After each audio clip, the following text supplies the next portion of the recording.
Welcome back to Creepypasta Bistro.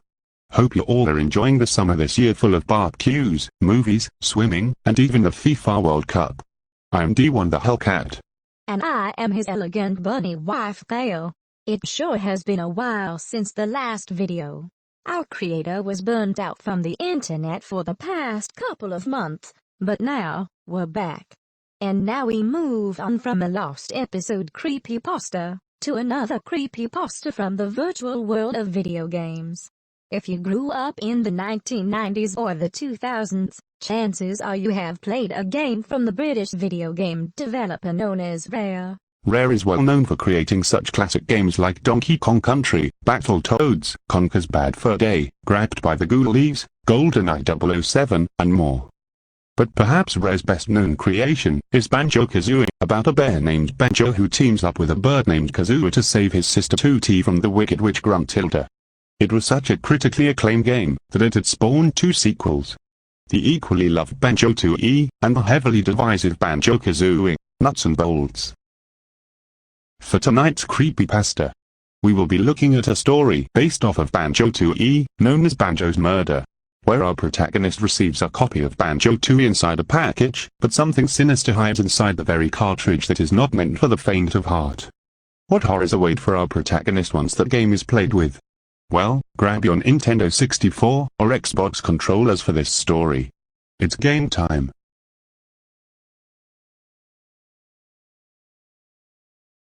The following story contains disturbing content, violent content, and sudden loud noises. Viewer discretion is advised.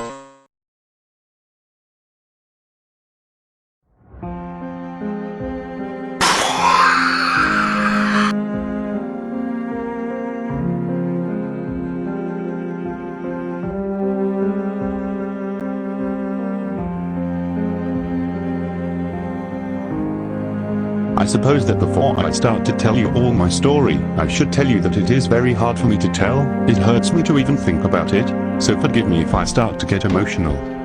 I had just become a werewolf in Skyrim and was screwing around in Whiterun, the usual, just running around on useless save files, killing people.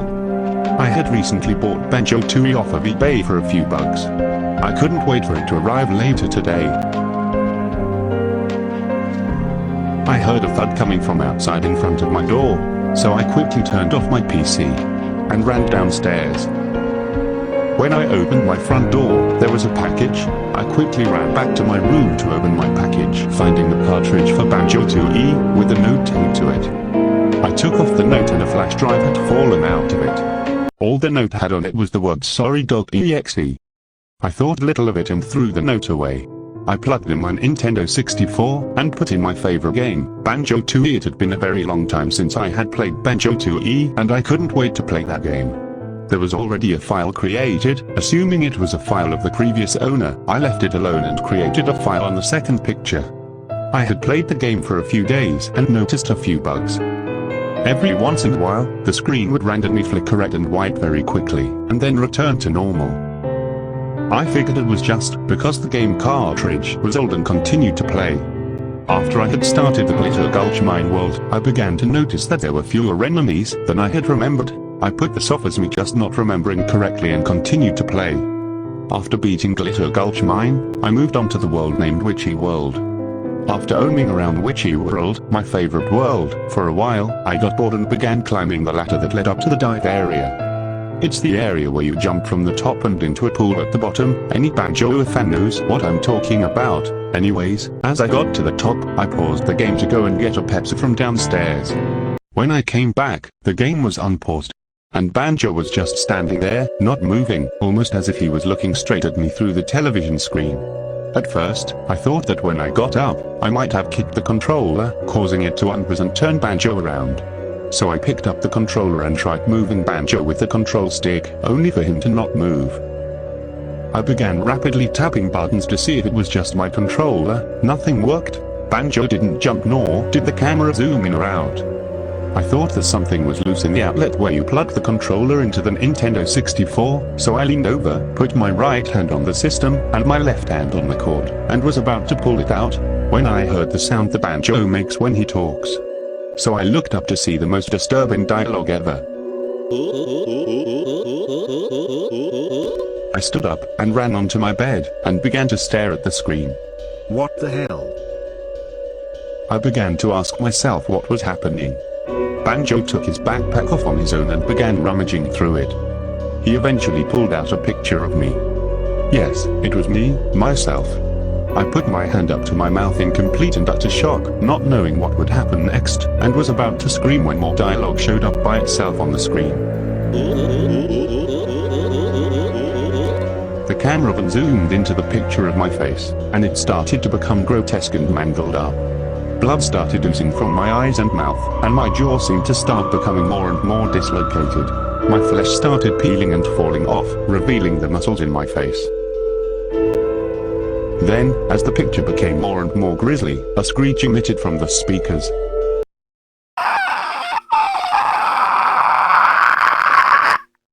But it wasn't a cartoonish, video game scream. This was the most realistic and disturbing scream I have ever heard in my life. The camera suddenly zoomed out of the camera so revealed Banjo choking Kazooie, literally choking with one fist clamped around the bird's neck. Banjo had a look of pure hatred in his eyes as he shook the bird back and forth.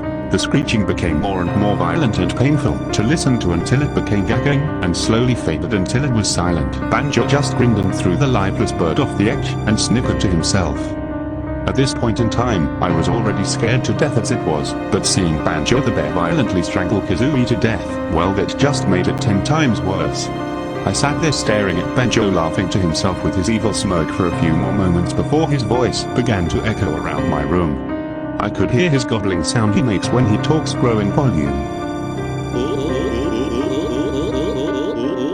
I screamed and quickly jumped off of my bed into the Nintendo 64, pulling the power switch, turning the system off. I couldn't take any more of what was happening. I still haven't turned on the console since the incident took place. I'm afraid to. What will happen to me if I do? Well, I suppose that tomorrow is the day that I find out.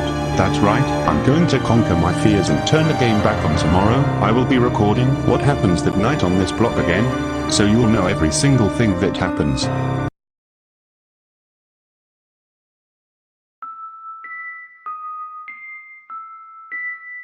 So I turned the game back on today, and I regret doing it. As soon as I turned the power on, the screen flashed red and black quickly.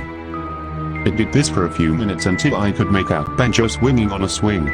I could hear a faint squeaking as Banjo moved back and forth on the swing. I could hear the music that played in which he whirled in the background, except it was distorted, making it painful to listen to. After a minute or two of this, I was about to hit the pause button when he stopped swinging, got off the swing, and just stared at me with his cold eyes. Banjo then started walking towards me. I rapidly began to push the pause button, but it wouldn't pause. Banjo continued to walk towards me. Slowly he made his way over. I literally started screaming as he got closer and closer to the screen. I could hear the laughter of Gruntilda the witch in the background, slightly distorted. Banjo finally got so close to the camera that only his head could be seen. Then, everything stopped, the music, the laughter, everything. For a few moments, I could catch my breath, but then, all of a sudden, Banjo's head was thrusted towards the right, popping bones out of his neck, and then the other way. The same thing happened. I instantly vomited all over myself and the floor. Blood was all over Banjo, then his eyes turned pitch black as he stood there. He began to slowly float upward into the sky. He eventually stopped and I knew what was going to happen. He was going to be brutally beaten again. And I was right. At first, only his left leg was slowly lifted into the air, but then violently twisted, bones popped out of the back of his knee and his leg. The same thing happened to the right leg, but Banjo had begun to scream this time. His arms were lifted into the air and pulled out of their sockets, flying in separate directions. Blood went everywhere. The screen flashed red, and then showed Banjo in some sort of torture contraption. A lever was pulled as the machine began to pull Banjo apart. The screaming became more intense. His body was ripped apart and his intestines spilled out onto the floor. The screen flashed red again. And Banjo was sitting in Spiral Mountain, in front of his house, doing his usual idle animations, such as moving his head back and forth, etc.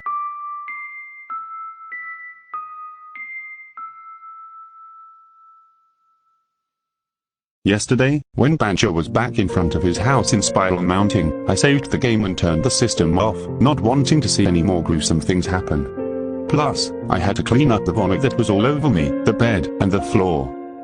I put the flash drive into my computer today. All that was on it was a text document named sorry.exe.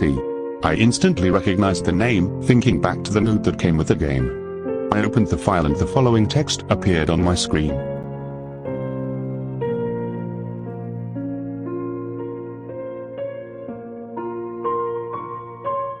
I quickly threw out both the game cartridge and the flash drive.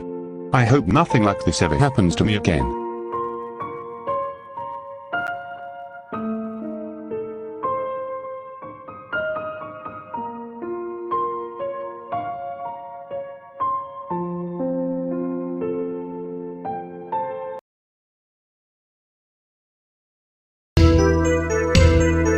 And that was Banjo's murder. Special thanks to Derek Watson, Banjo, and Kazooie for their performances of this story. Did you all like the dramatization of this story? Let us know in the comment section below.